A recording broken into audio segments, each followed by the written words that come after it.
in between speeches. All right, that's it. We welcome the Prime Minister.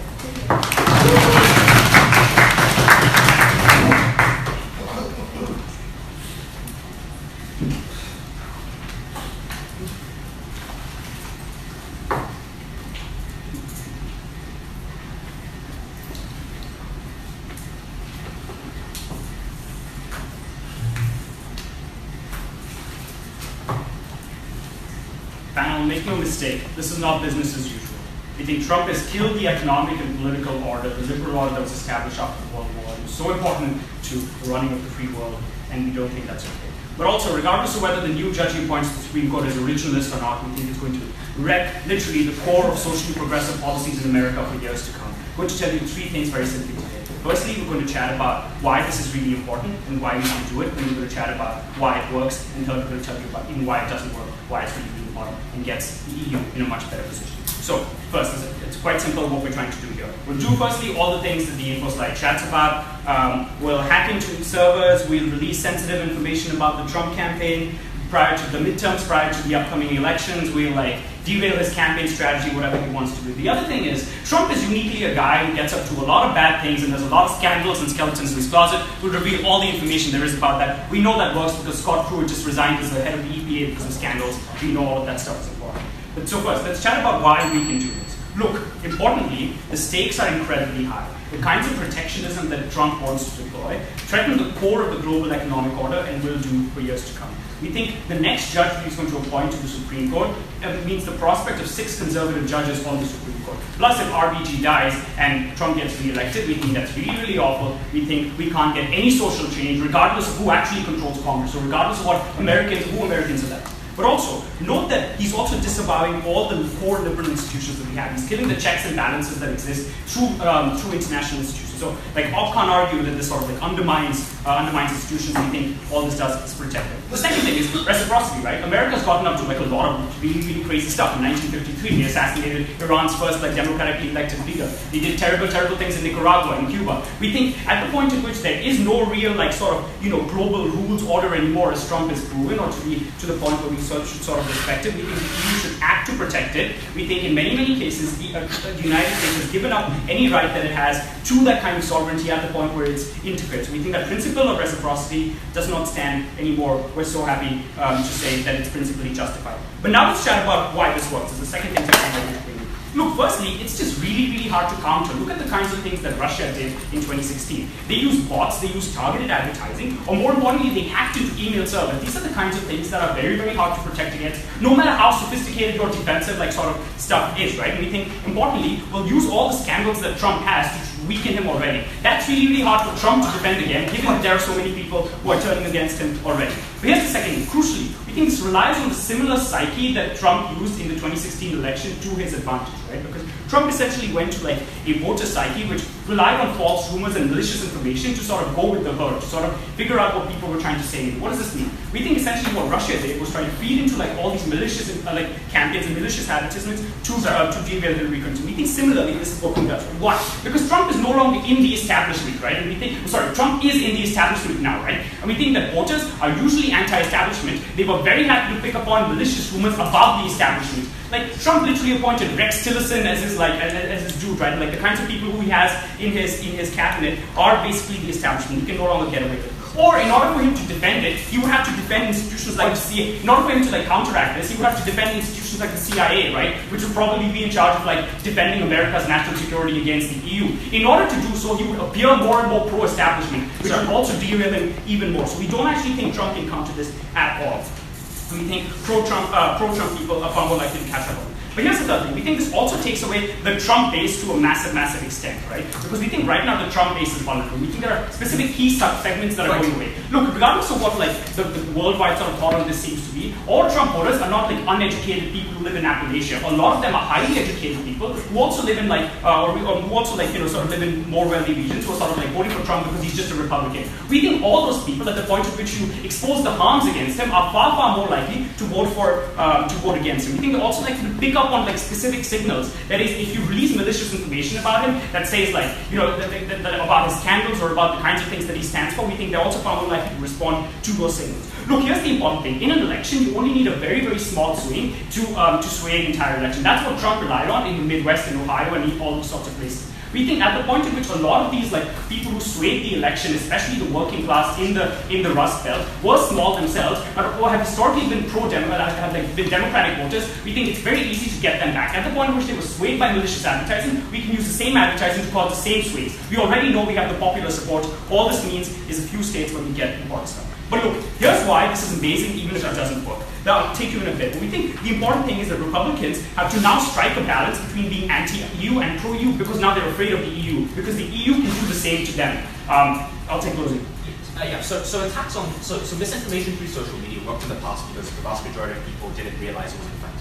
Now Twitter and a whole host of other things have taken measures to stop this kind of thing from happening. Why is it likely to still happen? So that's not actually true. Like, regardless of all the stuff that Twitter has tried to do, the reason you've seen like less stuff recently is just because it's not an election year. Russia has got what it wants, right? Like, literally, the kinds of things that like, it's really, really hard to have the kinds of defensive malware without getting to the technicalities of computer science, right? That actually protect against this. The reason is because hackers that like that are far more sophisticated and have like far more tools at their disposal than defensive stuff, right? Because you have to know what you're defending against, but that stuff keeps changing. It's very simple. Anyway, let's talk about why the Republicans have to now strike a balance. Look, the important thing now, and this is particularly why Trump has power, is because individual Republican congressmen are afraid of Trump. They don't want to go against Trump because they know that their own voter bases will not support them because their voter bases are pro-Trump, right? But now Republicans understand that they can be threatened by the EU within their own election campaigns. Note that like elections in America are swayed by like, you know, few percentage points here and there because of ad buys, because of like what voters on the ground were super uneducated attentively. Now the EU can literally go to individual congressmen, like Omaha's, like the Omaha, like in Nebraska, and like sort of try and sway like a congressional election there. So that means your congressman from Omaha now has to like literally be against Trump in order to survive at all. Or even if not against Trump, has to moderate Trump more. We know that more moderate like politicians survive. We know that voter bases are far more likely to be swayed by this. For all these reasons, we think the EU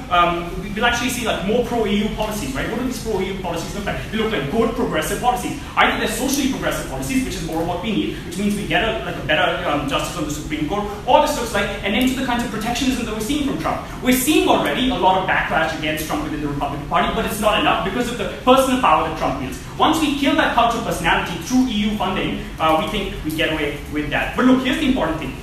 Look, elections are swayed by really, really small margins. Even if the impact here is marginal, it's massive. But also, more importantly, we think we have the potential to have a large impact.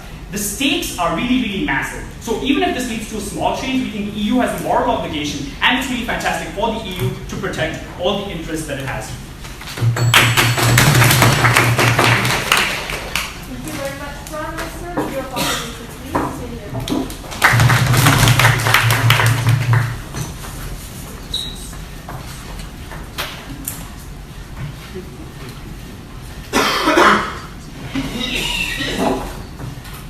So what Gov is essentially arguing is that a fractured agglomeration of countries which rely greatly on the support, despite the fact that it's waning, of the US, should adopt measures that attracted almost universal condemnation from an individual state. I think it's possibly the worst possible strategy that the EU can adopt in the interest of the US electorate as well as their own longevity. We're going to plot three broad lines of argument.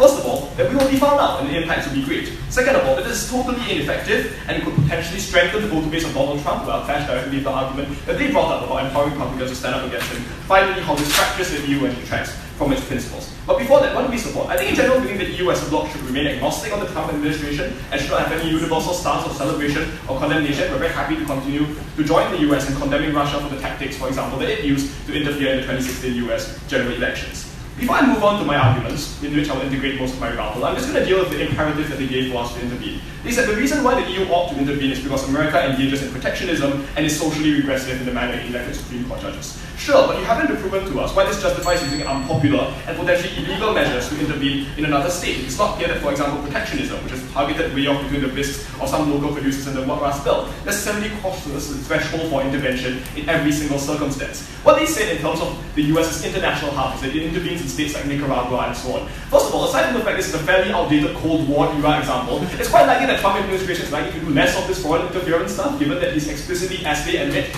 withdrawing from international commitments. So I just don't see a strong imperative in the name of global order for them to intervene on team government. Then they said it will force him to strengthen institutions like the CIA, which are important because they are institutions that have been undermined under the Trump regime. First of all, this is quite puzzling because the very fact is that Donald Trump as a person derives legitimacy from the criticism of these institutions and the widespread public distrust at the institutions. Once he lends them credence, he will no longer be as popular. What he's likely to do is to extend the ambit of this rhetoric to include distrust of the EU and international institutions writ large, and we think that's the greatest harm that they cause on their side. I'm going to talk more about this later. So firstly, why is it likely that we're going to be found out, and why are the impacts likely going to be disastrous? I think that the point about Republicans that opening government brought to us seems to suggest that there will be some knowledge that the EU is rigging these elections, is providing this information or leaking this information. And I think that there are very good reasons why we're likely to be found out. First of all, because any attempt to leak via anonymized third-party sites can be traced. Critically, there is a trade-off between the effectiveness of the leak and the ability of us to trace it. In order, for example, to leak information with far-reaching impact, we have to rely on third-party sites like WikiLeaks, for example, to propagate this information into people's social media feeds to ensure that it has widespreading reach and more people receive it. Therefore, this means that you rely on more and more third-party servers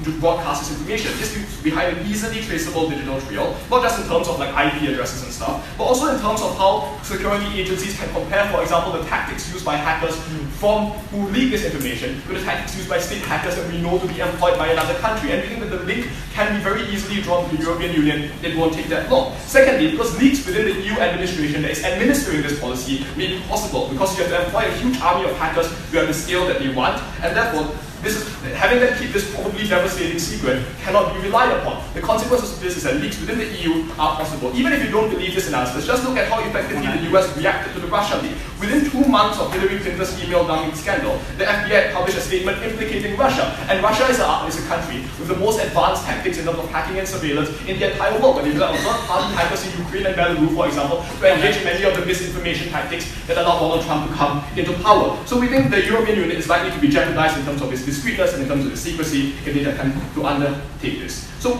the impacts, if we are to be found out, are fairly devastating. First of all, because we empower Trump to completely retaliate and remove his remaining support for the EU and its policies, since he's already considering, for example, defunding NATO, or for example, asking us to put Russia in the G7, or in NATO, for example, during the G7 summit, asking for Russia to be included in NATO. We think the effects will be fairly devastating in terms of his support for Europe. Note that even if you might remove him in power, he still has a very long window of time before the next election in which he is allowed to act. The consequence of this means that he's still able to do sizable damage in the short term. Secondly, we lose the moral leadership of Europe and the ability to condemn Russia. That is to say, we can no longer condemn Russia for its use of illiberal tactics, because as the European Union, we have used these exact same tactics against other states. This allows Russia to, for example, further use these tactics against Eastern European countries like Czechoslovakia or Belarus, where they are attempting to rig elections in their own favor. Third, we actually might push Trump to openly support Russia in the short term, because now it seems like he can justify the voters that he's choosing between two evils which use equally illiberal tactics. It makes him far less likely to defend himself in terms of the accusations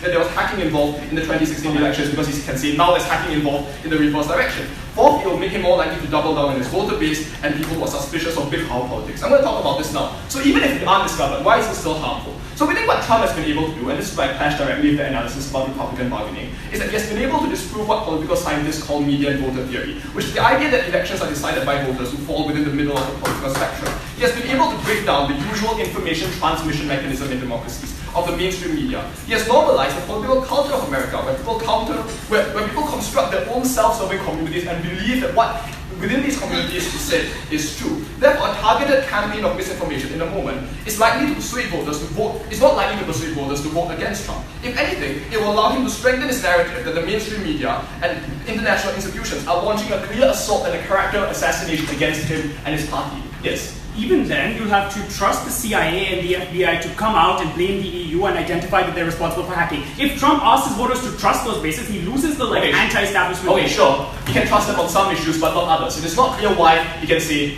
the results of this report are legitimate, but at the same time, the institution that funds these reports is corrupt and is something that has been captured by elites and by the establishment. It's not clear why these narratives can't be distinct. So we think there will be no real impact on their side, and they might even strengthen Donald Trump. And it's not clear actually that the Democrats will win the next election, even with their help, given that they have no viable slate of candidates and they are incredibly fractured and not very united on this front. So it's not clear at all that their policy results in any real impact in terms of American politics, which seems to be their biggest argument. Lastly, that it fractures the EU. We think it fractures the EU along the fault lines of states which support American system and states that do not. It also fractures them along lines of states that want to resist Russian aggression and want to resist the fact that Russia is intervening to hack and rig their own elections and to, for example, make sure that RT dominates the airwaves. This has impact because the EU is basically recovering from an existential crisis, and this will trigger incentives for states to gradually disentangle themselves with the EU. If they disagree with this very devastating policy, there will presumably be a unified EU effort. The consequence of this is quite severe because this will also undermine government's ability to implement their policy in the future if the EU has less political capital both internally as well as less resources to enact this targeted campaign of misinformation. We think the fracture the EU on multiple lines, both in terms of states that support the US as well as states that want to resist Russian aggression, like those in Eastern Europe. We're very proud to stand in opposition.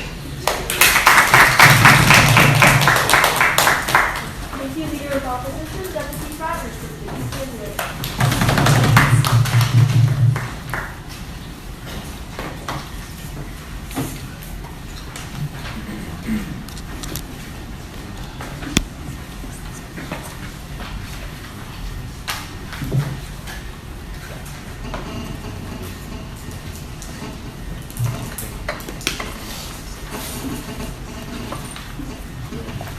Your phone with the microphone.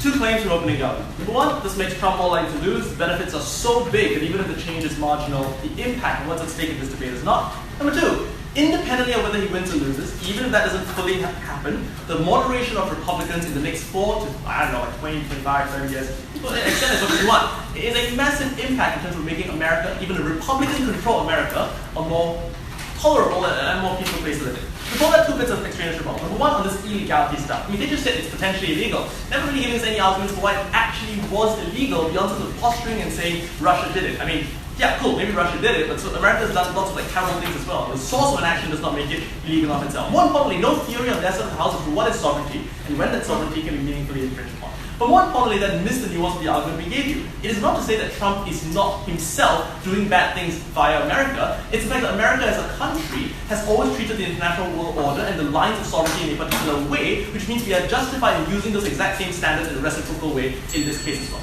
The second thing to deal with is this whole like fragmenting EU thing. I just don't really see why this matters, like vis-a-vis all the benefits that the data told you about. I mean, there is a good case to be made that the EU should be fragmented. So Chin, if you want to win this argument, give us some reasons as to why the EU needs to stay together. Trading off against potential harms that might exist. But more importantly, post-Brexit, lots of big countries in the core of the EU want to keep the EU together, meaning there's structural incentives to do things like spread the wealth and make sure that all countries involved do get a amount of say in Brussels, i.e. there's strong pulling forces, meaning that this argument is probably at best a win. Why is Trump likely to do this? I told you 5 things. Number one, it's hard to counter. Number two, it relies on a similar type of psyche of false rumors and being willing to believe those false rumors that was a tipping point in the last election. Number three, because Trump is forced to defend institutions like the CIA, weakening the very type of mandate he ran on in the first place to look more pro-establishment. Fourth, because the Trump base is shrinking and we can accelerate this process. He hasn't exactly delivered on the vast majority of goods, meaning this is an opportunity we can take. Fifth of all, because you only need a small swing for a big effort. Opening up says, but Trump can now say, note, the exact same thing he's been saying for the last 2 to 3 years, that he's under attack by large institutions. My response to this is, what is the comparative here, right? Because I don't think when the next election cycle comes along, Trump will change his tack drastically and say, oh, actually the establishment's great because I drained the swamp and I fixed it. Chances are he will say he has not had enough time to drain the swamp and continue to use the same anti-establishment rhetoric. That is to say, we are already biting the harm of this argument, a claim that Trump makes that often goes unverified. We might as well cop the benefits as well by making sure that if it is effective, we bloody darn well do something about it. But second of all, let's discuss the psyche issue in a bit more detail here, because I think it does break this argument. The point is that, no thank you, the voters we are talking about that we want to swing are those who often believe things without much evidence or proof. That is to say, even if what we reveal isn't always grounded in reality, they're likely to at least take it on face value as something serious. Now, no, In the past, we tried to attack Trump by leaking things that seemed illiberal. So, for example, sexism. That misidentified the problem.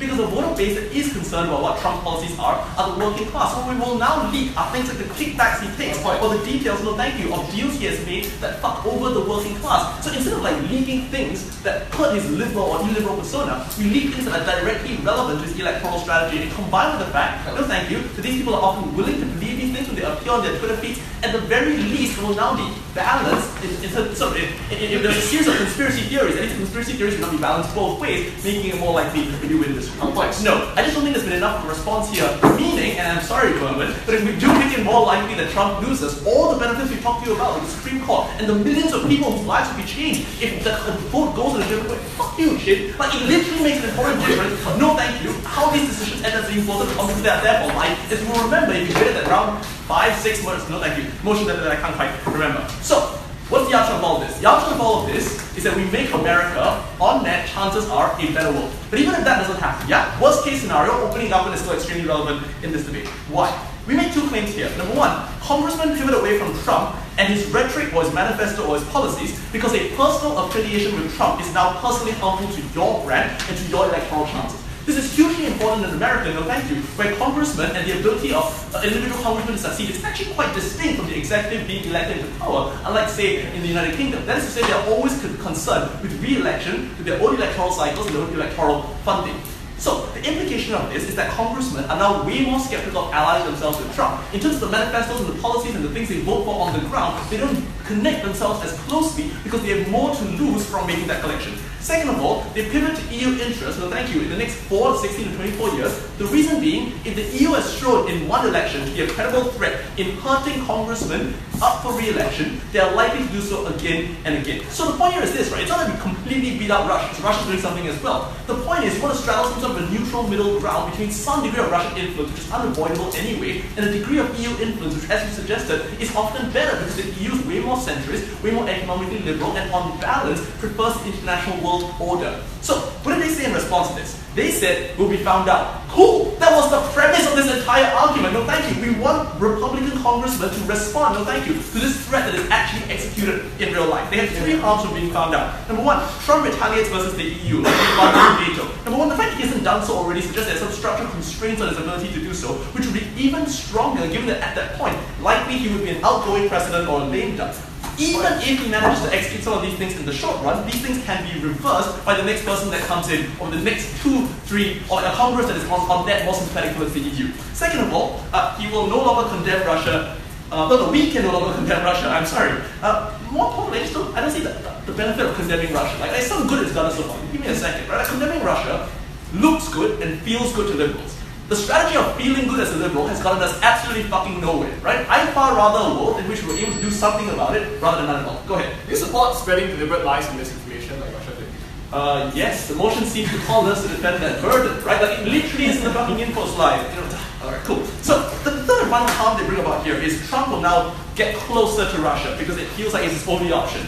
I'm not sure why he would do this, because it seemed like an electorally unviable strategy. Because most Americans are suspicious of Russia, and that's why Trump sort of came in saying, yeah, we need to be cautious of them, and we need to be able to get good deals against them. Here's how we know this, right? Because when the allegations of collusion came out, what did Trump do? He didn't just embrace it and say, yes, this is fantastic. He tried to quash those allegations and cut off funding to investigators and investigations that were going on that would tie these individuals within his broader Trump administration or ambit to Russian collusion. So that seems to suggest that he has no incentive to do this. So either he doesn't do it, no harm, or he does it, further weakening his electoral chances in the next election, right? If it is true that people are already suspicious, the fact that he is now overt about it makes it way easier for us to punish him in that cycle. For all of these reasons, I just genuinely do think the magnitude of what we can change here is massive. Even if we can't get Trump not elected in the next cycle, then the good we can do across the board in a Republican America, the worst case scenario is so huge. Propose. Thank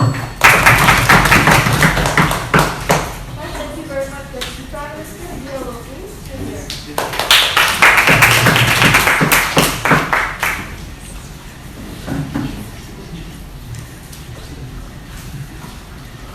All good?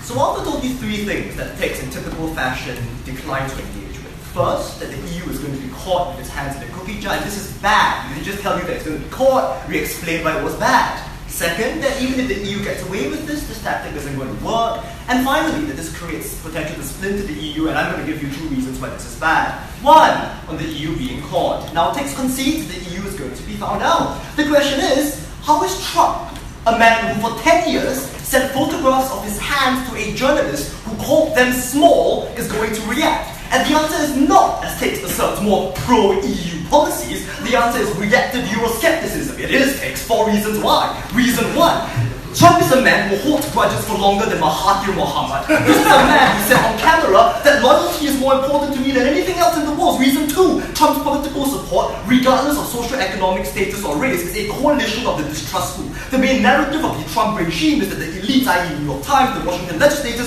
do not have your interests at heart, that the EU is part of this establishment. It gives him far more political fuel when he can frame the EU as a conspiratorial Brussels aide who is trying to give this information in an attempt to destabilize the Trumpian regime. Reason 3, Trump has surrounded himself with sycophantic advisors like John Bolton and Mike Pompeo, who are unlikely to preach temperance and peace. For heaven's sake, Techway, John Bolton is a mustachioed madman who wants to wage war on North Korea just because Kim Jong-un releases videos bombing Washington, D.C. Reason 4, your mechanism of Republican moderates is wrong because the Republican moderates today are in an extremely precarious position. They are losing the middle ground, as Arthur explained to you, in terms of how Trump has rejected median voter theory, and as a consequence, Republican moderates actually now need to be more extremist in order to stand a chance at the upcoming midterm elections. So for him to argue that Republican legislators are actually the actors in a position of strength to moderate Trump actually is not true, given the causative mechanism that Arthur has told you about. So it is not true that Trump is going to be more pro-EU. It is not true that Trump is going to react to this by trying to appease the EU. What are the impacts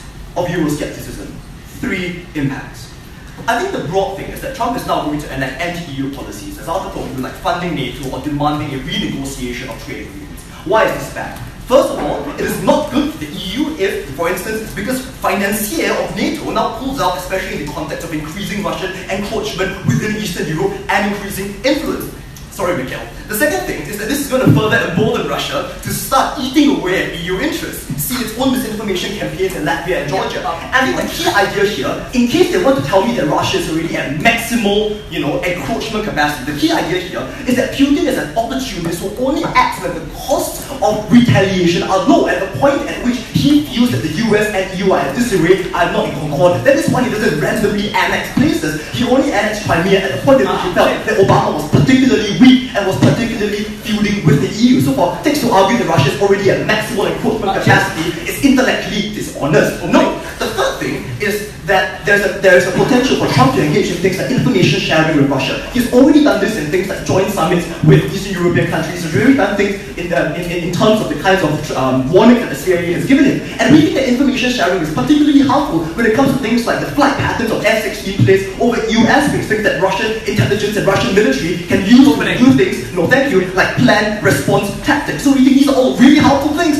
especially from the perspective of the EU. Second area of analysis, that this isn't going to work even if the EU gets away scot-free. Now, we heard from Bedard that Trump needs to rely on the CIA to prove that the EU is indeed doing this, but Trump doesn't like the CIA, his supporters won't like the CIA, so he's caught in a bind. Okay, this is untrue. What is the narrative going to look like? Trump is going to say, alright, so I fired James Comey, I've newly appointed Mike Pompeo, I've kept appointments within the CIA full of my supporters, people who know the truth, who are the best, and they're the people who are going to support me. And I think the reason why this is going to work, unlike what Techway asserts to you, is because it is ironic to argue that the EU is perceived positively by anyone within the Trump-supporting coalition. When Tech says that we're not going to leak things like sexual improprieties, we're going to leak things like kickbacks taken by Trump, it is ironic given that Brussels is perceived by many of Trump's supporters as the one organization or the one agency who is most at risk of conflicts of interest, who is most at risk of conspiring with things like domestic producers in order to do things like pass laws that are favorable for them in terms of trade. So for him to say, oh, we're just going to leak this is going to be our magic bullet to ensure that people change their minds, is wrong. But I'm going to give you a further reason why this is not going to work. It is an evolution of what Arthur told you about the broken information transmission mechanism. I think what all ignores is that Trump has normalized and entrenched distrust of his elites in a way that is done by character assassinating gatekeepers of truth in the society. That is to say, he has actually turned the pyramid of information dissemination on its head. The people who were once most trusted are now seen as people who are most empowered to conspire and shape perceptions of reality. And at the point at which you say, well, I'll take from closing, at the point at which you say that Trump is the most likely to be hurt by this, the point at which you ignore this thing that Arthur told you. Closing. If Russian electoral interference enabled the Trump administration, what is different about EU electoral interference? Where's the asymmetry? Because there is a dissymmetry between people who support Trump and people who support Hillary Clinton. That is what Arthur told you in his 2 lines of reason. I'm going to give you 1 extra line of reason to supplement Arthur's said. The reason why it really hurt Hillary Clinton, I mean, apart from obvious things that would have happened regardless, it is that a lot of moderate and very liberal Clinton supporters are extremely idealistic. That is to say, they would rather not vote for anyone as opposed to vote for somebody that they view to be politically compromised. And this group of voters was a consequential electoral bloc that cost Clinton the election. Compare this with Trump, who has been able to engage people on issues of nativism, on issues of protectionism, independent of the electoral group that Arthur outlined for you in the speech, the group that was swayed by Russia disinformation. So these 2 groups are not symmetric. Okay, last area on the EU staying together and why this is good. I think there are 2 reasons why it's important that the EU stays together. The first is that insinuated my first point, is that it provides a united front of Russia, especially given that Eastern European countries are seen to be at risk, given especially that lots of Eastern European countries are considering reimposing military conscription. What the EU does, more so than anything else, along with NATO, is that it serves as a signal to Putin that any encroachment taken upon Eastern European territory is going to be met by significant cost, a cost that Russia cannot afford to bear, given that its GDP is the size of Italy and its military expenditure is mostly bound up in damaging and draining conflicts in Syria. So we think that imposing this credible threat of a cost is essentially important, and the only mechanism we impose this credible threat of a cost through is by keeping the EU together. The second reason why we think this is important is because it ensures things like collectively bargaining on trade. It gives them a better position to be negotiating for better deals with the US and other countries. We think this is a fundamentally good thing. For all these reasons, I'm incredibly proud of you.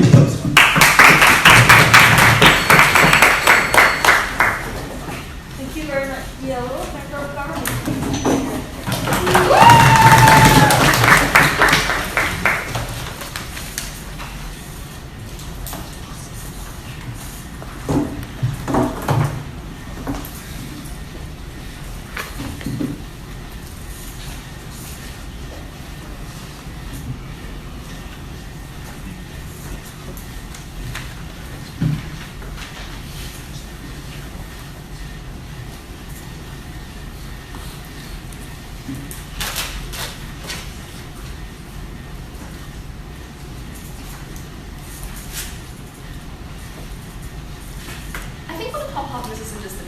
is that we're not actually operating in the kinds of international norms-based orders that they're trying to debate in. This is no longer a case where the Russian hacking is an anomaly. This is no longer a case where countries are mostly democratic, mostly use liberal means to get at liberal ends. This look has drastically changed from what we originally saw the international rules-based order as being, and our tactics must respond to that. 3 points of contention before I move into extension for today. First of all, on Trump grudges, loyalty, and Euroscepticism. Second of all, on Republican moderates. And third of all, on the distinction between Trump and Clinton voters. First of all, on Trump holding grudges and becoming more Eurosceptic. Look, it's just quite difficult for me to see the extent to which this is going to be significantly worse than it is now, for a couple of reasons. First of all, everything that opening opposition is saying will happen as a harm, like defunding NATO, is already well on its path to progressing, given that Trump did not currently renew his promises to continue supporting NATO. Second of all, even if Trump wants to roll back more EU policies, I think he's probably going to be held in check by the number of individuals that we will be able to convince on our side to push back against him. In addition to that, I just think most Republicans, regardless of whether or not they are on Trump's side, do recognize that it will be quite economically disastrous for the US as well as EU to move so much away from EU that you destroy all trading ties entirely. So I'm not entirely sure what the impact of this point really is at the end of this response. Last of all, I think at the very least, we reverse the erosion of norms-based orders that have gone on in the world, and at the very least, we allow in the long run for the US and the EU to build better relations. And then they said they'll move closer to Russia. Again, I think the same rebuttals broadly apply, so I'm going to leave that for later. Second of all, they said something about Republican moderates now swinging to become more extreme. Look, this is premised on constituencies not changing their minds. My extension is going to tackle this and explain to you why it's actually going to change. Just a few quick responses. First of all, it worked for Clinton. It's just quite difficult for me to see why it isn't going to work in this case. Second of all, there is already a base of dissatisfaction due to voters that have not been able to receive the promises that were given to them by Trump during his campaign. That's why you see lots of disaffected white voters who now realize that Trump isn't going to support them either. Third of all, you see a huge swing in evangelicals who are now moving away from Trump as more and more scandals have come to light, where it was previously overshadowed by Hillary Clinton scandals. Now that it's no longer being overshadowed, I think we get a lot more individuals swinging away from Trump, thus preventing this impact about Republican moderates swinging extreme. Last of all, I think at least some individuals are skeptics, right? It's not just a case where you have like super liberal people and super conservative people. At least some of them are going to be like epistemically humble and recognize that this is the reason to possibly change their minds. Third of all, let's talk about the distinction between Trump and Clinton voters. They say, Clinton voters are hugely idealistic and will never go for something as heinous as this.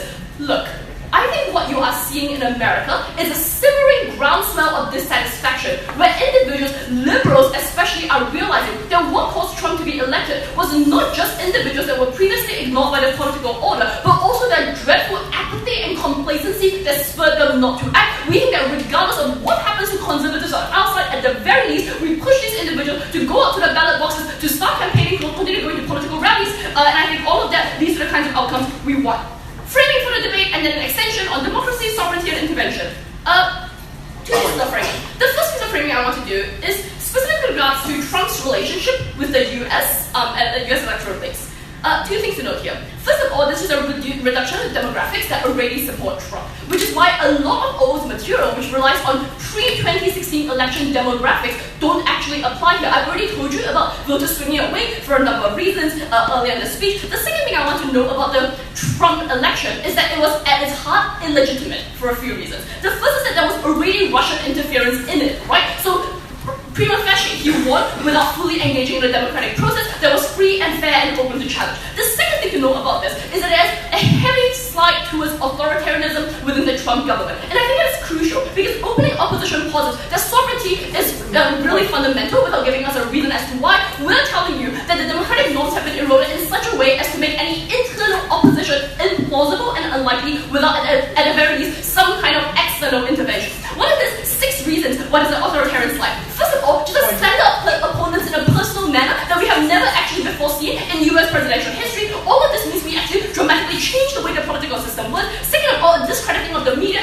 as opening opposition concedes a broken transmission model that means that you can no longer rely on the media as a fourth estate to check against the government. Third of all, a consolidation of their own media power basis, no thank you, which furthers its impact. Fourth of all, a revolving door system where you can easily be fired if you don't agree with Trump, meaning you are able to stack key positions of power with people that are close to you. Fifth of all, blocking of impeachment processes, which many domestic Americans actually do want because they want to, at the very least, ensure that there is some kind of just process, maybe to exonerate Trump, maybe to impeach Trump, who knows what, but at the very least, it needs to be a process. And sixth of all, a changing of voting procedures to make it even more difficult for the most disenfranchised individuals within society to vote. All of these things put together, combined with the simmering dissatisfaction that I was talking about, show you that there is already a huge push within the US to push for greater norms of democracy, greater transparency, and an investigation of Trump. None of these things are likely to happen unless the EU does the same thing to reverse this kind of Russian interference that made the election illegitimate in the first place. The second piece of framing I want to give you is one on the international world order. Look, cyber warfare and digital electoral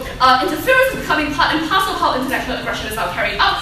Just as we move from like land wars to guerrilla warfare to terrorism, this is now the stuffing electoral boxes is now the new form of proxy war. Opening opposition states, we can call out Russia and freeze them out for the international world order. Our response is, how well has that worked so far? There's been no impact, it's now normalized, and Russia is almost certainly going to do it again for the reasons that opening opposition gave us, as well as the arguments about how Russia is expansionist, outward-looking, and is likely to try and do this in new battleground to fight on because they have a lot of political interest in the area. I think it's now crucial for the EU to develop counter-welfare tactics, especially because Russia is likely to do it in countries which the EU has a significant interest in. Right, so what then do we take out of all of this? Taking into account the framing that we are giving, what can we say about the US? The majority of the citizens right now are skeptical about the legitimacy of the government. They are unable to check against it in any kind of meaningful way because of all the reasons I've given you, especially because Trump now has his own white nationalist militias that tend to disrupt any kind of political basis within the country. All of this means that the EU has a pressing interest in stepping in and protecting free and fair elections within the US because all their relations with the US are premised on having a government that respects its promises, a government that listens to the voice of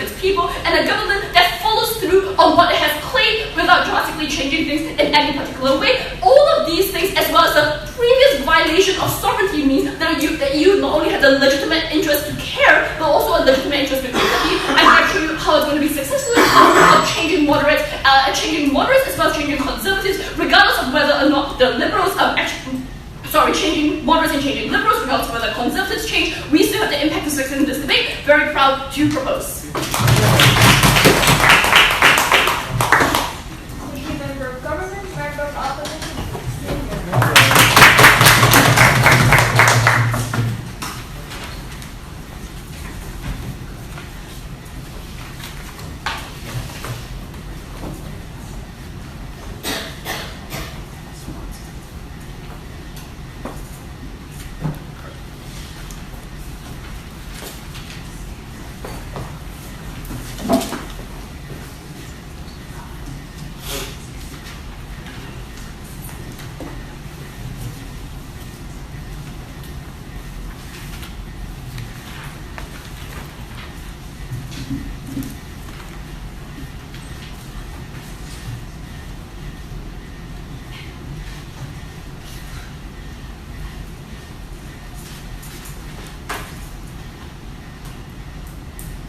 On closing opposition, we wanted to recognize this, that EU itself is not invulnerable to the very dangers that they're talking about through the government bench. That there is a rise of populist parties and populist politics in the EU right now, and that these parties are exactly also calling for policies that Trump likes, the anti-liberal policies that open government and close government so hate, and also for an exit from the EU itself. So what we are saying right now is that the EU itself is facing an existential threat that itself will dismantle if these populist parties gain more grounds and elections. But secondly, we also want to recognize that this is why closing opposition think that is a very irrational policy for the EU to take. Because even in the best case scenario, what the entire government bench could reach is a fairer election and perhaps a win in the next electoral cycle, but at the risk of allowing the EU to face an existential crisis that may allow it to dismantle itself. So I'm going to first put forward to you why this is a risk of EU dismantling on two levels, and secondly, if I have time, I can prepare for why their benefits don't really stand even in that case. But even if the benefits stand, I believe that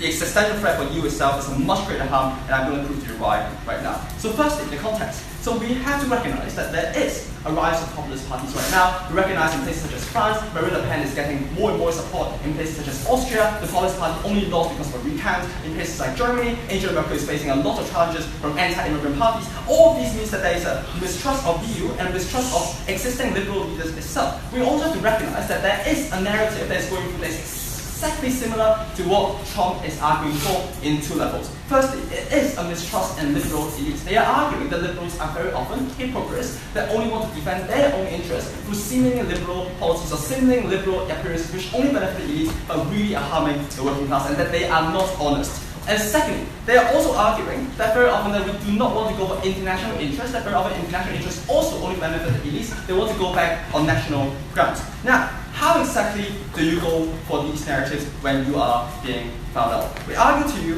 three levels of analysis. A, that you create the very sense of these narratives that, hey, EU itself is also harming our national interests by going on attacks on a very anti-liberal candidate in USA, recognizing that the very attack on Trump is itself a value statement, saying that we do not want anti-liberal candidate and we are willing to use anti-liberal policies to pursue against them. So this is going to be reviewed by these candidates and these populists in EU to be seen as anti-liberal policies, and this will only fuel the narrative. But secondly, we also argue to you that this does not only increase the support base for populist parties, it also decreases the support base for liberal parties as well.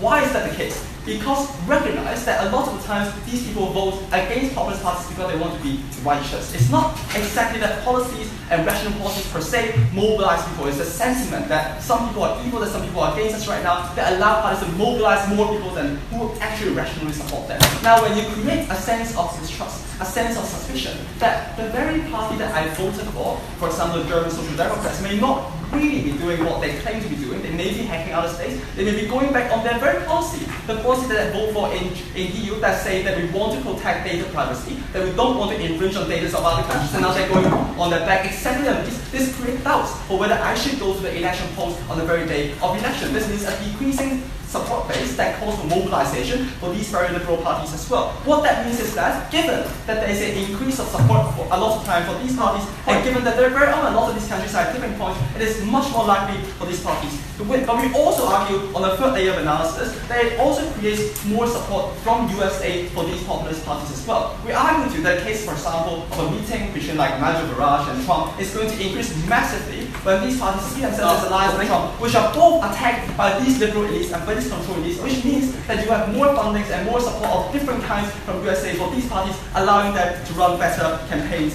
as well. What are the impacts that we put forward to you because of this? 3 levels of impact. Firstly, it means that it will, even if these populist parties do not win, given that they have a louder voice right now, it means that it will be even harder for you to call for more regulations within the EU, or to even defend existing regulations such as like certain transparency for democracy, certain data protection, privacy like laws and whatnot. And what that means is that it goes back on the very benefits that of having EU, of allowing different democracies within EU to function effectively on an overall framework of regulations, which disappear because you lose the support for these regulations when EU itself goes against these regulations. But secondly, we also argue too that in the event of the rise of populist parties, it means that you have more anti-immigrant policies. So even if they do not win, the very call for more anti-immigrant policies and more support for these policies means that candidates such as Angela Merkel has to also go back on their immigrant protection policies and has to now make more concessions that will block more refugees and more immigrants, and creating even more policies within the EU, policies that our government so do not want to see. So we argue to you, even on humanitarian grounds,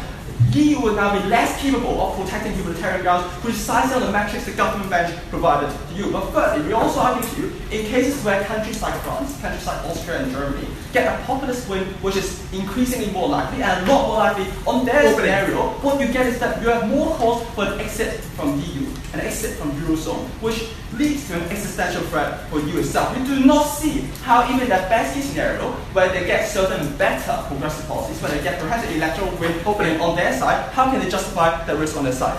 No. For the second level of analysis, second argument, also how it reduces the risk, the capacity of the EU to protect itself. We argue to you that right now the EU is trying to build an infrastructure to protect its own data privacy for its citizens. This requires a lot of data protection like engineers, it requires a lot of data banks which runs on electricity and whatnot. But when you attack on USA, when USA goes back at you, you create massive amounts of data attacks just like the ones we see from China or Russia against the US right now, which means that it will be extremely difficult to overburden the very capacities of data protection for the EU, which creates a hacking wall that harms the EU's ability to enforce its very own regulations, which makes it difficult for you to protect itself. But white comparative crew recognized that on opening government, all they had was that they have 20 votes. But it is unlikely, given that Trump already, for example, you already know that he's protecting his own business interests in Saudi Arabia, that Trump very often does not conceal that he's corrupting and whatnot. These voters are unlikely to change. I'm not sure what exactly are the additional information that you get on your side that somehow will make them turn on your side. But second, notice that closing government based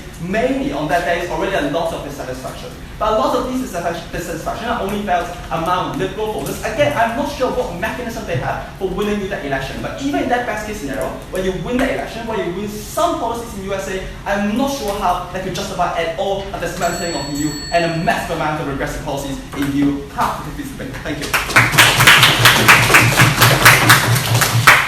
May I remind all speakers that per competition rules, you have to take important information in your speech. Thank you, member of opposition. Government with please get here.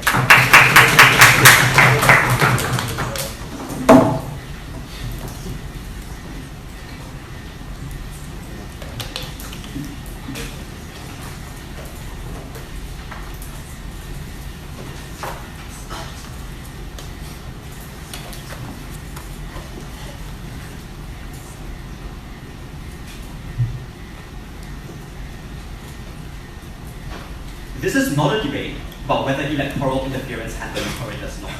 This is a debate about whether the European Union should take the right measures to secure its interests in a world where Russian electoral interference is an ongoing, current geopolitical reality. I've got 3 points of contention.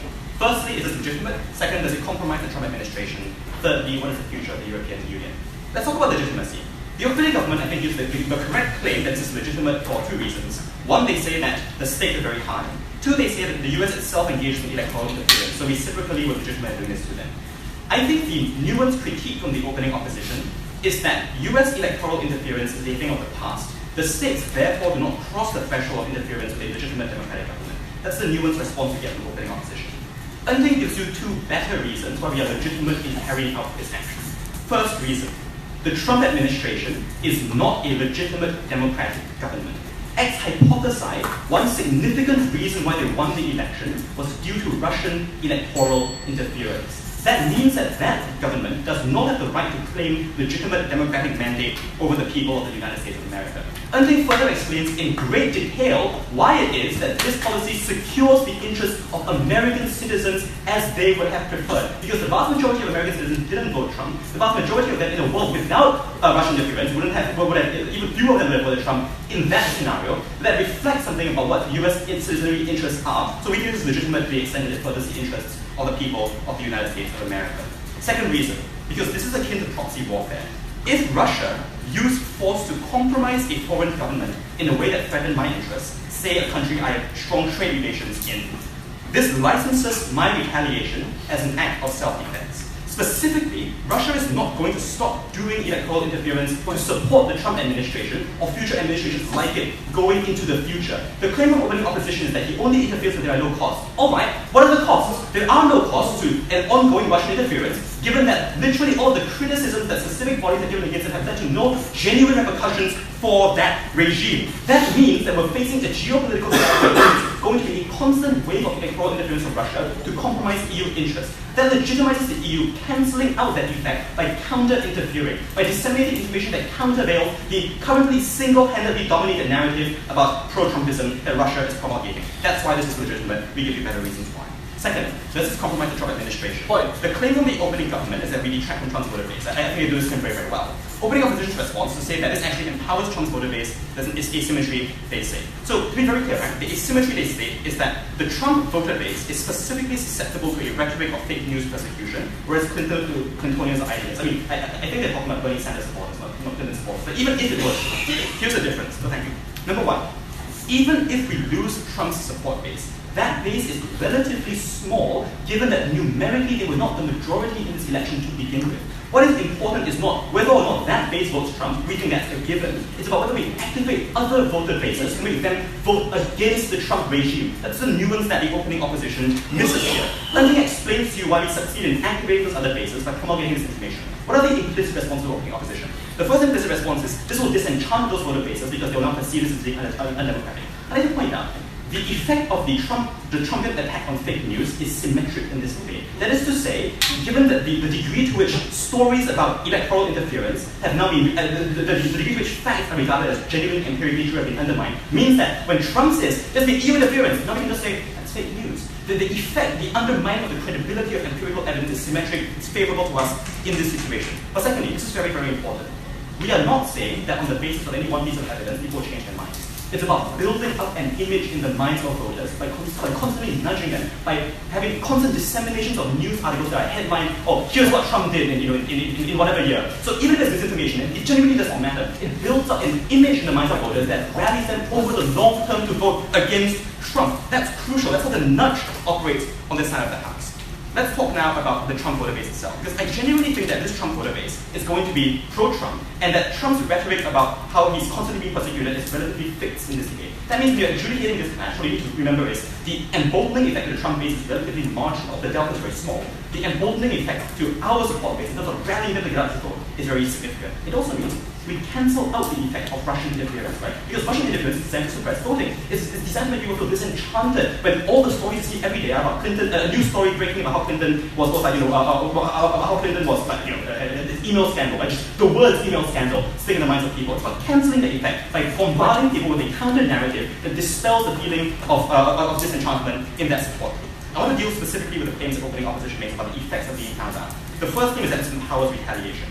Actually, Trump would be in a bind in this case, because Trump stayed silent on the question of Russian electoral interference. He cannot now call out EU electoral interference without undermining his own legitimacy. And there's one thing Trump cares a lot about, it's his legitimacy. Secondly, he said this emboldens Russia. There is literally zero delta here, because Russia has zero consequences for continued electoral interference. Thirdly, he says this diminishes the critique of Russia. They have improved the critique was successful. They did not do that in opening opposition. Fourth, they said it empowers Trump's voter base, dealt with that sufficiently. So all the 4 impacts have been found out in the opening opposition we've dealt with on this side of the House. Opening. So your argument about gradual imaging is symmetric, because this allows Trump to drip feed sensational stories about the European Union as well. Sure. Yes, everything is symmetric. The question is whether the EU wants to participate in that symmetry to wash out the effects of lying, of electoral interference on this side of the House. It is not a debate about whether it happens. It's a debate about, given every other actor in the debate is doing it, should the EU be participant in that to cancel out those negative effects? Let's talk about the future of the European Union. The claim of closing opposition relies solely, right? They give us lots of impacts, those are great, but they rely solely on the analytical claim that this will lead to voting for pro-populist, EU-skeptical parties. 4 responses. Number 1, I think it's equally likely we will rally people who in the European Union are afraid of Russian antagonism by saying we are counteracting Russian interference in this case. So it's equally likely that that view will feed into, or won't lead to that sort of electoral resentment. Secondly, there is a common ongoing rhetoric that the EU cannot protect us. It cannot secure our interests against an encroachment by Russia, and that incentivizes states to turn away from the European Union. Counteracting that narrative by saying that we can, in fact, make genuine contributions to the electoral effects. We can't resist Russian imperialism in that sense, and in that sense, cancels out that particular rhetoric. Thirdly, the idea that this undermines respect for democratic norms. That depends entirely on how we frame it, right? Because the European Union isn't going to frame this as our meddling for our interests. They're going to frame it as this is a genuine defense of democracy, given that there is a regime that is currently being interfered with that ought to be democratically free. Final response. The reality of the EU's interests is that they will be compromised if the EU does not engage in this sort of action. We think that legitimizes the EU doing this, and it's effective for the EU to threaten the possibility of electoral interference, to cancel out the effects of Russia doing this elsewhere. That's the reason why I'm very proud to stand for opposition.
Beyond the fact that we might agree it is good to support liberalism as a whole, I think the government teams need to justify in this debate why the risks to the world, why the risks to the US, why the risks to the EU is something that is worth the attempt to gain liberalism in the US. Because that's what they don't do. And in as much as they like to tell you it works, right? And in as much as they like to tell you that our side doesn't work, we tell you the risks of it not working far outweigh any potential benefits that you get. So even if we accept everything government says, and you do restore liberalism in the US, what I will show you is one, that is inevitable anyways, but two, that the harms and the risks are so great that it far outweighs any potential gain you might get. So, the first thing I will ask is, will this actually weaken Trump? To finally answer the question that I think has been emanating in all other 3 teams in this debate. I think the best analysis of this comes from Techway. When he says that we will target the voter base, that is the swing voter base, and that voter base that believes in fake news because they believed it before. This, I think, is the best piece of analysis the government bench has to offer, and Darian repeats it when he talks about technology. Sorry. Now, how do we respond to that argument? There are 2 new responses we have, so don't start knocking opening opposition. 1, there is a time lag that has existed, which means they do not believe fake news anymore. Right? If you look at before the election of 2016, the idea of fake news and misinformation wasn't something that was that prominent in our minds. Yes, we knew it probably existed, but the fact that it was used to hack the largest and greatest democracy in the world is not something that we would have conceived of. The fact of the matter is, now that time has passed, we are aware fake news is a thing, and we are aware that fake news is something that is, dominant within social media discourse. This is especially true for the people that Tex talks about, the Trump supporters, right? Like, Trump keeps talking about fake news, and keeps talking about how the liberals are trying to undermine him. That means the group of people that Tex identifies as the people that he tries to swing are now insulated against the fake news and therefore the method that he tries to employ on his side of the house. That means even though he gives you nuanced analysis, it doesn't actually work because he doesn't take into account the fact of the time lag within the story, right? The second thing then, the second response we have to the idea that doesn't weaken Trump is that the mechanisms they claim don't actually work now, right? Notice the strengthening of echo chambers and the idea that the algorithms that Twitter and Facebook employ means that, if you are conservative and Trump supporting, you're probably going to get news that is conservative and Trump supporting, right? It means that those algorithms themselves can box out a lot of the, misinformation that you try to dispense. Now, I'm not saying it's going to completely work, right? But I'm saying is it mitigates at least a lot of those, the efficacy of that. So how does that work on the comparative, right? One, we tell you it's likely that there is going to be a swing towards liberalism anyway. One, the impacts of these policies are probably not going to be very good, right? Like, to the extent where he tries to protect jobs and bring things back to America, if he imposes huge tariffs in the EU, companies within the US find it difficult to produce because, trying to get imports becomes very expensive to produce raw materials. All of that means, for instance, Harley-Davidson moving their factories to the EU, which is exactly what we saw after that. That means the impacts of those policies are likely to take effect on the population base that supports Trump. Two, there are natural turns within the political spectrum. Three, the next Republican could be a whole lot less mad. Fourthly, the demographics of the United States means that you have more and more immigrants, more and more Mexicans, more and more minorities. All of that together means that the population dynamic will change regardless. So how does this weigh up the rest of the debate? Right? No, thank you. You threaten everything both opposition teams claim in this debate simply to get something that will A, happen anyways, and B, will actually work to the extent you claim it will work. That takes out the majority of what the government team says in this debate. Okay, so, Right, so the side to authoritarianism basically means that you don't actually get any of these electoral swings you talk about. But more than that, we're not mobilizing conservative voters only, we're mobilizing the disaffected, disenchanted, apathetic liberal voters whose complacency allowed this to happen in the first place. Okay, sure. So the response is to closing government, which I will do now, right? The idea about hacking and why hacking is inevitable and why we need to have some sort of force to push the weight the other way, right? In essence, what you bring in your substantive. So the argument that closing government bring, right, is the idea that hacking is rampant and it is inevitable, and what we ought to do, therefore, as the EU is to push back against that, right? The first thing they claim, though, right, is that. The first claim they need to make, right, is why the fact that Russia is hacking that it means the EU ought to hack as well, right? It is true that Russia might be disseminating fake news, but per the analysis I gave you in my first argument, the efficacy of that fake news is probably going to be a whole lot less efficacious, right? I think the general gist of the matter is people have recognized, the intelligence communities have recognized, no thank you, that Russia is trying to hack it, which means it's likely to put up ways to prevent that from becoming as effective. So the rampancy of the rampancy of hacking is probably not going to be as rampant. I'm not saying it's not rampant at all. I'm saying it's less likely to be as bad as you claim. The second claim is, we need to rebalance how this works. So I just don't think that it involves directly hacking the US, right? Surely if you want to rebalance, you probably disseminate false news about Putin, which is probably something we might support and they probably would support too, right? I don't see how that rebalancing necessarily works.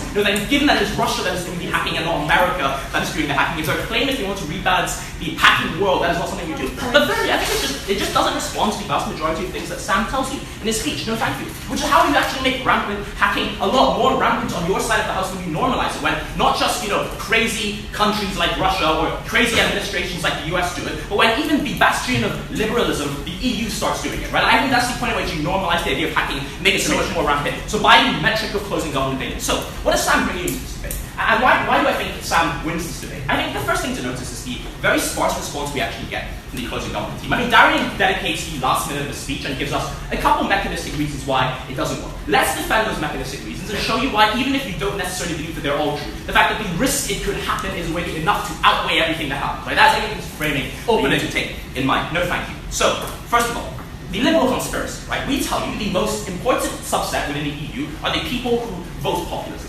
The people who believe the liberals are out to get there. They believe, the people in the EU are run by a liberal conspiracy that's designed to disenfranchise them and to further some sort of narrative, right? The fact that now the liberals themselves are using their underhanded tactics just furthers that idea, right? It furthers the idea, no thank you, that right-wing parties can say, no thank you, look, the establishment, the people in power are against our beliefs, are against the beliefs of our allies, and is something they want to do to undermine us, right? That furthers the populism idea, and I think Darian doesn't respond to that. What he doesn't respond to is the second part of the argument, which is the support of liberalism, right? The idea of we want to fight Russia, we can provide that narrative to people as some sort of a justification. One, I would say a lot of liberals don't like that idea. The fact of the matter is even if you can militarily, if you ask them whether you want to become more antagonistic with Russia, they would probably say no, right? They would probably say, we don't want to do that, we want to stand by our principles of liberalism and a constructive world that is ideal. Right? And I think those people, right, at the end of the day, will be the ones disenfranchised by your idea. But the third thing, right, is the idea of hacking wars, which Sam brings you the impacts of, right? Like the idea that, like, you have establishment politicians who are liberal who get hacked, you have hacking and vice versa, and you get misinformation that is spread throughout the EU, not just between countries, but within the EU itself. That means the politics in the EU get a whole lot dirtier when you have mud being slung from both sides of the house. The fifth thing he then tells you is also the ideals of liberalism, right? How it manifests itself in the world. Helping people like immigrants, going to humanitarian zones and relieving people, and understanding that as a country and as a group of countries we have a duty in this world to help other people becomes undermined when those two countries, large countries in the world, cannot cooperate and have an inwards-looking stance that is created when you create a political arena that is inward-looking. Ladies and gentlemen, by their own metric of trying to further liberalism, you don't further it. But furthermore, we question why furthering liberalism is okay at the cost of destroying the European Union. Very proud to propose. Good stuff.